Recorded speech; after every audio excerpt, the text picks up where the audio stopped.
আসসালামু আলাইকুম। চতুর্দিকে আমরা ফিতনায় ডুবে আছি, মানুষ মৃত্যুর কথা ভুলে যাচ্ছে। কিন্তু তাদেরকে যদি বলা হয়, ভাই আপনি তো মুসলিম, আপনি কেন আর্জেন্টিনা বা ব্রাজিল সাপোর্ট করছেন? তারা তো ইহুদি। বা আপনি গান বাজনা কেন করছেন, সিগারেট খাচ্ছেন কেন, বা এই পাপ করছেন কেন?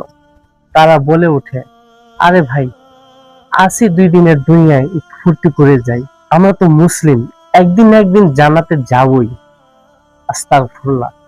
জান্নাতে যাবেন, কিন্তু আপনি একদিন, 1 ঘন্টা, 1 মিনিট একটু দয়া করে একটা মোমবাতি বা গ্যাস লাইট জ্বালিয়ে হাতে একটু দেখেন তো, আপনি কতক্ষণ থাকতে পারেন।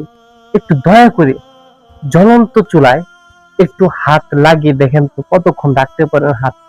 এমনই ভাবেই আমাদের প্রথম স্টেপ হলো কবরে আযাব, তারপর হলো কিয়ামতের হিসাব নিকাশ, তারপরে আপনার জান্নাত বা জাহান্নাম, আপনার বিচার ফয়সালা হওয়ার পরে। তাহলে দেখেন, আপনি স্বাভাবিক ভাবেই বলে উঠলেন যে একদিন না একদিন জান্নাতে তো যাবই। আস্তাগফিরুল্লাহ। একদিন একদিন আপনি তো 1 মিনিট সহ্য করতে পারবেন না, একদিন না একদিন তো জান্নাতে যাও। আল্লাহ তাআলা আমাদের সঠিক বুঝার তৌফিক দান করুন, আমিন।